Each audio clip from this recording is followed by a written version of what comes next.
আমরা আজকে নতুন কৃষক বন্ধু যে প্রতিশ্রুতি দিয়েছিলাম নির্বাচনের সময় তৃণমূল কংগ্রেসের পক্ষ থেকে, কারণ তৃণমূল কংগ্রেসের সরকারই আজকে সরকার গঠন করেছে, তাই সেই প্রস্তাব সরকার অনুমোদিত করে এবং ক্যাবিনেটে পাস হয় এবং ক্যাবিনেটে পাস হওয়ার পরে এটা আইনে পরিণত হচ্ছে এবং প্রতিশ্রুতি পূরণ অনুযায়ী আমরা কৃষকদের পাশে থাকার অঙ্গীকার নিয়ে আমরা আজকে যে কৃষকদের বলেছিলাম যে যারা 5,000 টাকা করে পান একর প্রতি জমি, তারা 10,000 টাকা করে পাবেন, আর যারা মিনিমাম পাবেন তারা 4,000 টাকা করে পাবেন।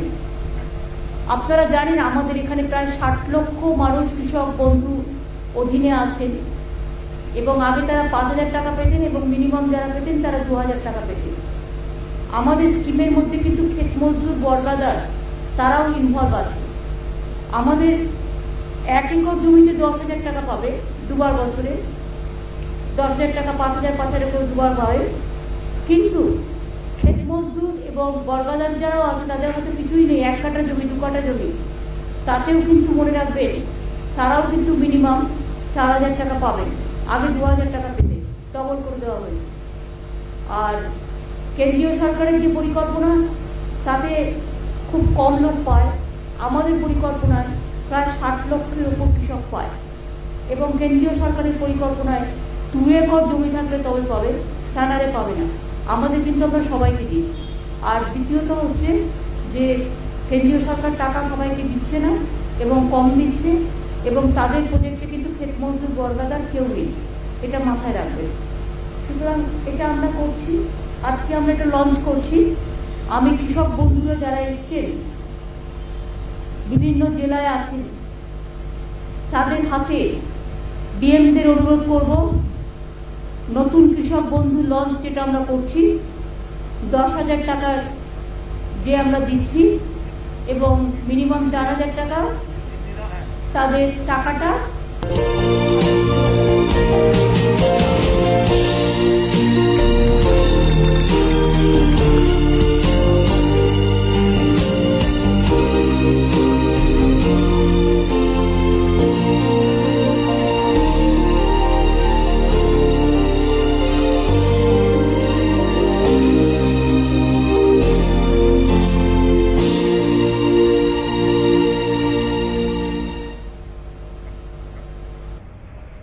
এবং আপনাদের জানান যে আজকে দিতে শুরু হলো সারা রাজ্য জুড়ে, বহু কৃষকের হাতে টাকা আজকেও তুলে দেওয়া হবে এবং বাকিদেরও আস্তে আস্তে পেয়ে যাবে বাকিরা।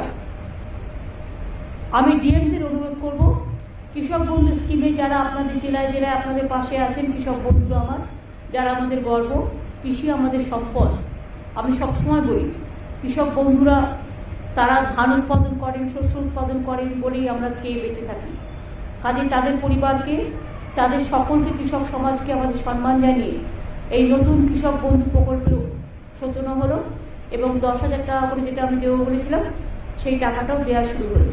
সুতরাং এই টাকাটা দিয়ে দেওয়ার জন্য আমি ডিএমদের অনুরোধ করব, জেলা ম্যাজিস্ট্রেটের কাছে যারা আছেন সেই পরিবারগুলোকে আপনারা সবাই তুলে দিন টাকাটা হাতে।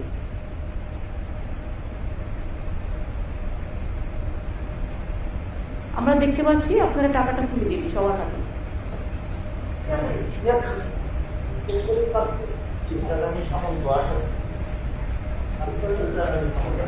আর যাদের হয়তো 1 একর জমিও নেই, অল্প 1 কাঠা 2 কাঠাও, তাদের কিন্তু আমরা 4,000 টাকা করে বছরে দেব এবং আগে যারা 2,000 পেতেন তারা এখন টাকাটা ডবল হয়ে গেছে, 4,000 পাবেন। এটা খুব বড় প্রজেক্ট, সারা ভারতবর্ষে বাংলায় প্রথম এই ধরনের একটা বৃহৎ স্কিম কৃষকদের জন্য করতে পেরে আমরা কৃতার্থ। এছাড়াও এই কৃষক বন্ধু স্কিমে কেউ মারা গেলে কৃষক 2 লাখ টাকা পর্যন্ত আমরা দিই। কৃষকদের জমিতে কোনো মিউটেশন ফিজ লাগে না। কৃষকদের শস্য বীমা প্রায় 700 কোটি টাকা আমরা খরচ করি। এছাড়াও কৃষকদের জমি যারা জলে ডুবে গেছে বা নানা রকম এতে অসুবিধে হয়েছে তাদের জন্য কিন্তু মনে রাখবেন আমরা প্রায়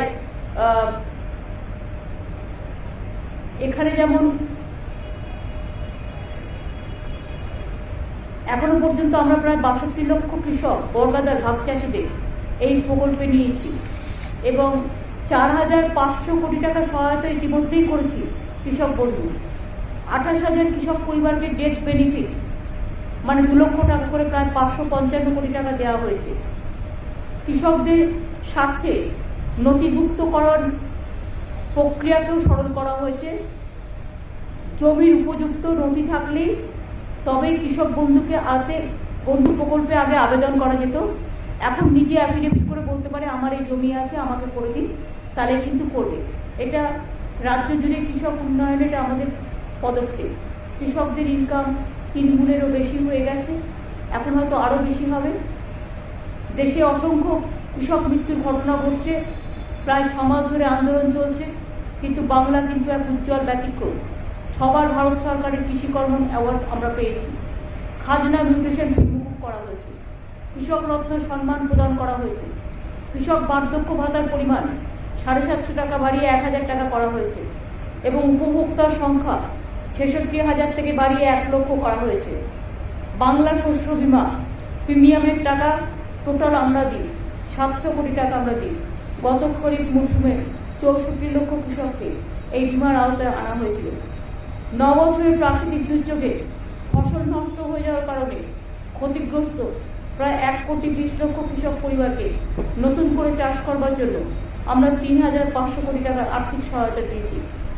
ইয়াস হওয়ার পরেও দুয়ারে আমরা ত্রাণ চালু করেছি, তার মধ্যে ক্ষতিগ্রস্ত কৃষক অন্যান্য ক্ষতিগ্রস্ত মানুষদের আমরা সাহায্য পৌঁছে দিচ্ছি। 5 সপ্তাহের মধ্যে 5-6 সপ্তাহের মধ্যে তাদের ব্যাংক অ্যাকাউন্টে টাকা পাঠিয়ে দেওয়া হবে। আপনারা জানেন অভাবী বিক্রি বন্ধ করতে আমরা চাল কৃষকদের থেকে কিনি এবং আমরা 18 টাকা 88 পয়সা কেজিতে, যা মিনিমাম সাপোর্ট প্রাইসের থেকেও বেশি আমরা কিনি এবং আমরা যেটা প্রকিউরমেন্ট করি সেই প্রকিউরমেন্টও আমরা কিন্তু চেক দিন চেক নিন এইভাবে করি। আমরা অন্যান্য ফসলের অভাবী বিক্রি বন্ধ করতেও বিশেষ তহবিল গঠন করেছি। 66 লক্ষ কৃষককে আমরা 2,415 কোটি টাকা আর্থিক সহায়তা দিয়েছি। রাজ্য জুড়ে 186টি কিষাণ মান্ডি তৈরি হয়েছে। 70 লক্ষ কৃষককে কৃষক ক্রেডিট কার্ড দেওয়া হয়েছে। আগে 2011 সংখ্যাটা ছিল মাত্র 27 লক্ষ। আরও 20 লক্ষ নতুন কিষাণ ক্রেডিট কার্ড প্রদান করা হচ্ছে।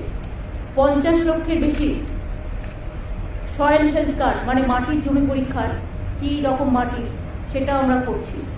1650টি কাস্টম হায়ারিং সেন্টার স্থাপন, নামে মাত্র ভাড়ায় ক্ষুদ্র প্রান্তিক চাষিদের কৃষি যন্ত্রপাতি ব্যবহারের সুযোগ দেওয়া হয়েছে। অনেক ছেলে মেয়ে এখন কাজও পাচ্ছে। ইয়াসের আগে পাকা ধান তাড়াতাড়ি কাটতে আমরা প্রচুর হারভেস্টারদের কাজে লাগিয়েছিলাম, ফলে অসংখ্য কৃষকের ফসল আমরা বাঁচাতে পেরেছি।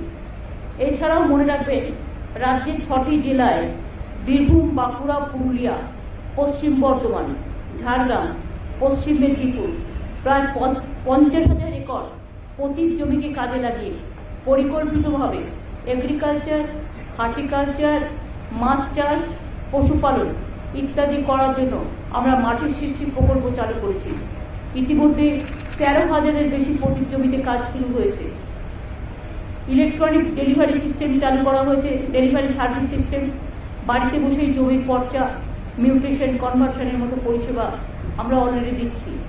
আর একটা হচ্ছে ইয়াসের সময় 24 পরগনা ও পূর্ব মেদিনীপুরে যেসব এলাকায় চাষের জমিতে নোনা জল ঢুকে গেছিল সেখানকার 2 লক্ষ চাষিকে সল্ট টলারেন্ট অর্থাৎ নোনা স্বর্ণ ধানের বীজ ও অন্যান্য ইনপুটও দেওয়া হচ্ছে। আজ এরকম অনেক কৃষককে সেই কিট, প্রতি কিটে আছে 6 কেজি নোনা স্বর্ণ ধানের বীজ, মাইক্রোনি নিউট্রিয়েন্ট, বীজ শোধন করার কেমিক্যাল তুলে দেওয়া হচ্ছে। ডিএমরা তাদের কাছে যে চাষিরা গেছেন এই দুটো জেলার দক্ষিণ 24 পরগনা, উত্তর 24 পরগনা এবং মিদনাপুর পূর্বে নোনা জল ঢুকে গিয়ে ধানগুলো যে নষ্ট হয়ে গেছে সেগুলো আমরা স্বর্ণ ধান করবার জন্য আমরা এখানে নতুন করে কিট আবিষ্কার করেছি এবং অনেক কৃষককে সেই কিট নোনা স্বর্ণ কিট, প্রতি কিটে আছে 6 কেজি নোনা স্বর্ণ ধানের বীজ শোধন করার কেমিক্যাল সহ অনেক কিছু, এবং চাষিদের সুবিধার জন্য যৌথ বীজতলাও করা হচ্ছে। সুতরাং আপনারা বুঝতেই পারছেন, আমরা বলেছিলাম স্বর্ণ ধান যেখানে জলা জমিতে প্রতি বছরই জমি ভেসে যায়, ধানগুলো পচে যায়, সেখানে আমরা নতুন ধান উৎপাদন করব, তাতে চাষিরাও বাঁচবে, তাতে আমাদের উৎপাদনও চলবে এবং তাতে প্রতি বছর যে ঝামেলাটা বিশেষ করে বন্যা এবং জল জমা, তাতে চাষিরা বাঁচবে। এইসব কাজগুলো করা হয়েছে। আর আজকে একটা বই লঞ্চ করা হচ্ছে, প্রতিশ্রুতি পূরণ কৃষক বন্ধু নতুন। এটা আমি সৌম্যকে বলবো যে সব প্রেসকে, ওঙ্কার সব প্রেসকে দিয়ে দেবে, আপনারা এটার থেকে ডিটেলস নিয়ে যাবেন।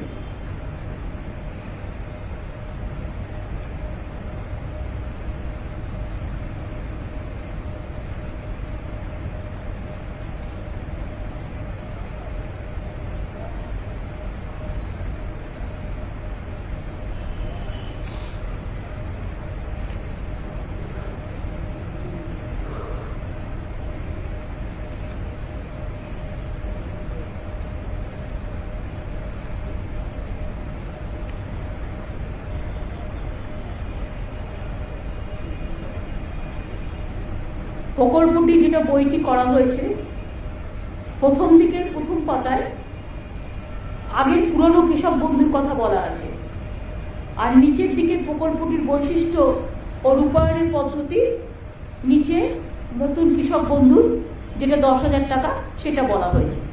বইটার প্রতি আপনারা একটু লক্ষ্য রাখবেন, ওপরের দিকটা আগে 19-এর এটা বলা হয়েছে, আর আজকে যেটা অ্যানাউন্স করা হলো 10,000 টাকার, এটা হচ্ছে একদম আর্থিক সহায়তার বিবরণ, প্রকল্পটির বৈশিষ্ট্য, রূপায়ণের পদ্ধতি, এটা কিন্তু নিচে দেওয়া আছে, নিচে এই প্যারাগ্রাফে, যেটা নতুন হয়েছে। তাহলে পুরনো নতুনটার সাথে যে তার পার্থক্যটা সেটা আপনারা মিলিয়ে নিতে পারবেন। বাদ বাকি সব ঠিক আছে। এবং এই বইটা পেলে আপনারা আমাদের কৃষিকাজ সম্পর্কে যে কথাগুলো আপনাদের আমি বললাম তার কিছুটা অন্তত পাবেন। কোন জেলায় কত কৃষক ক্রেডিট কার্ড থেকে শুরু করে কিছু ইনফরমেশন আপনারা পেতে পারেন। এটাই ছিল আজকে আমাদের। ডিএমরা নিশ্চয়ই চাষিদের কাছে কিটটা তুলে দিয়েছেন। দক্ষিণ 24 পরগনা তুলে দেওয়া হয়েছে, উত্তর 24 পরগনা, পূর্ব মেদিনীপুর, সব জেলায় তার মানে মোটামুটি তুলে দেওয়া হয়েছে, তাই তো?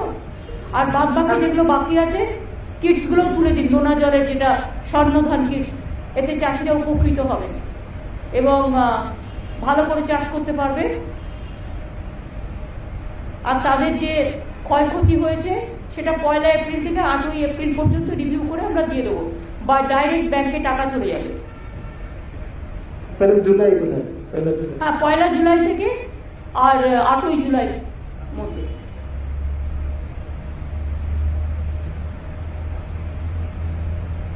আর তারপরে আবার দুয়ারে টার্ন তো 18 তারিখ পর্যন্ত করা আছে, 18 তারিখের পরে রিভিউ হবে এবং 1 তারিখ থেকে 8 জুলাইয়ের মধ্যে টাকাগুলো ব্যাংকে পৌঁছে যাবে।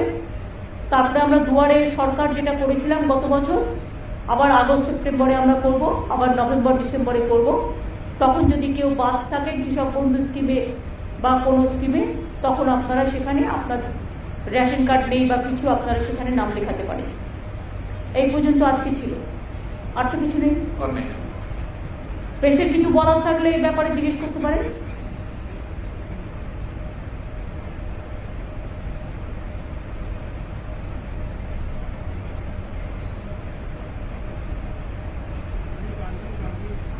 এখনো ভেবেই আসেনি।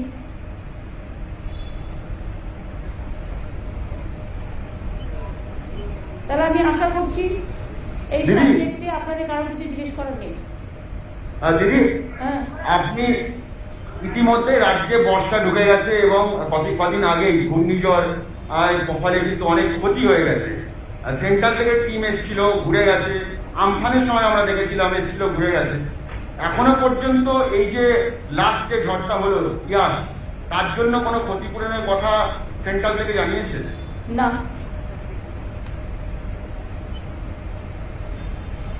এক কথায় উত্তর। দেখছেন তো চারিদিকে, কালকে রাত্রিরে প্রায় 179 মিলিমিটার বৃষ্টি হয়েছে কলকাতায় এবং বিভিন্ন জেলায়। এমন অবস্থা, আর ওদিকে গঙ্গার জল ভর্তি, জল বেরোবার জায়গা নেই। এত বৃষ্টি আগে কখনো হয়নি এবং আগামী 26 তারিখেও বড় বান আসবে। সুতরাং হুগলিতেও জল বাড়ছে, যেটা আরামবাগ, খানাকুল, আমি সবাইকে বলবো উলুবেড়িয়া, তারা যেন আগে থেকে একটু নিজেদের সযত্নে রাখেন। এবং এরপর ঝাড়খণ্ডেও খুব বৃষ্টি হচ্ছে, বিহারেও খুব বৃষ্টি হচ্ছে। এখন আমাদের রাজ্যটা প্রায় নৌকার মতো। ঝাড়খণ্ডে বেশি বৃষ্টি হলে ওরা বাঁধের জল ছেড়ে দেয়, বাঁধের জল আমাদের এখানে চলে আসে, ফলে আমরা নৌকার মতো ডুবি আর কি। সুতরাং বিশেষ করে হাওড়া জেলা, হুগলি জেলা, বর্ধমান জেলার কিছুটা, মিদনাপুরের কিছুটা, আর বান আসলে তো বানের জল বে অফ বেঙ্গল, তাতে তো অনেকটা হয়। ইভেন কলকাতাতেও জল ঢুকে যায়, গঙ্গা টোটালটাই ভরে যাচ্ছে, এমন বেশি বৃষ্টি হচ্ছে। সুতরাং সবাই সাবধানে থাকবেন, ভালো থাকবেন, এইটুকু বলার। কারণ প্রকৃতি তো আমাদের হাতে নেই, প্রাকৃতিক দুর্যোগ আমাদের ফেস করতে হচ্ছে। আমরা বোমার নাম শুনেছি, কিন্তু বৈদ্যুতিক বোমা, যেরকম বৈদ্যুতিক বোমার মতো বিদ্যুৎ চমকাচ্ছে আর এক একটা বিদ্যুতে লোক মারা যাচ্ছে, এইরকম তো আগে কখনো প্রকৃতিকে আমরা দেখি। সুতরাং প্রকৃতি একটু দুরন্ত হয়ে গেছে। এবং গ্লোবাল ওয়ার্মিং, এটা তো আগেই বলা আছে, গ্লোবাল ওয়ার্মিংয়ের ফল প্রকৃতি, সব রাজ্যে প্রচুর লোক মারা যাচ্ছে এই বিদ্যুতেও। মাধ্যমিক উচ্চ মাধ্যমিকের মূল্যায়নটা নিয়ে কতটা এগোলো? ওটা কালকে পুরো অ্যানাউন্স করে দেবে। জুলাই মাসের মধ্যে রেজাল্ট বেরিয়ে যাবে, আর বাকিটা কালকে অ্যানাউন্স করে দেবে এডুকেশন ডিপার্টমেন্ট। একাধিকবার দেখেছি যে রাজ্যপাল প্রকাশ্যেই অনেক কথা বলছেন, ইলেকশনের পরেও আমরা দেখছি সেই ব্যাপারটা কন্টিনিউ করছেন। উনি প্রকাশ্যে আপনার সম্পর্কেও বলেছেন, টুইট করেছেন, এবং এখন উনি দিল্লিতে গেছেন, অনেকের সঙ্গেই দেখা করছেন। তো এই ব্যাপারটা নিয়ে যদি কিছু বলেন, আপনার রিয়াকশন যদি একটু পাওয়া যায়। না, আমার কোনো রিয়াকশন নেই।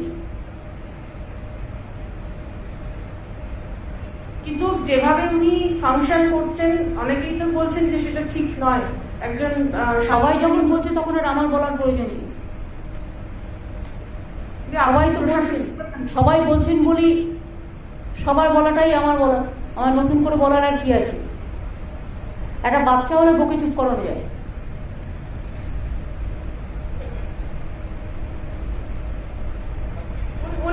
উনি তো বিজেপির এমএলএদের নিয়েও রাজভবনে বৈঠক করেছেন কিছুদিন আগে। কেন আমার মুখ খোলাচ্ছেন?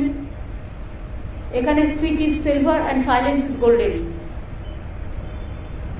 मेरा एक सवाल है, कुछ रीजनल पार्टीज ने आरोप लगाया है कि राम मंदिर ट्रस्ट में एक जमीन जो थी 2 करोड़ की जमीन को 18 करोड़ में खरीदा गया और उसके पीछे स्कैम भी हो सकता है। सामने ही उत्तर प्रदेश का चुनाव है, क्या कहेंगे इस पर? हमें इस पे अभी कोई टिप्पणी नहीं करना है कि शिव सेना ने एक पॉइंट रेज किया है। उन्होंने जब रेज किया है उनके पास जरूर कोई एविडेंस होगा, इसी के लिए उसको करने दीजिए। हम उनके पास से डिटेल्स लेने के बाद हम बोल सकते हैं।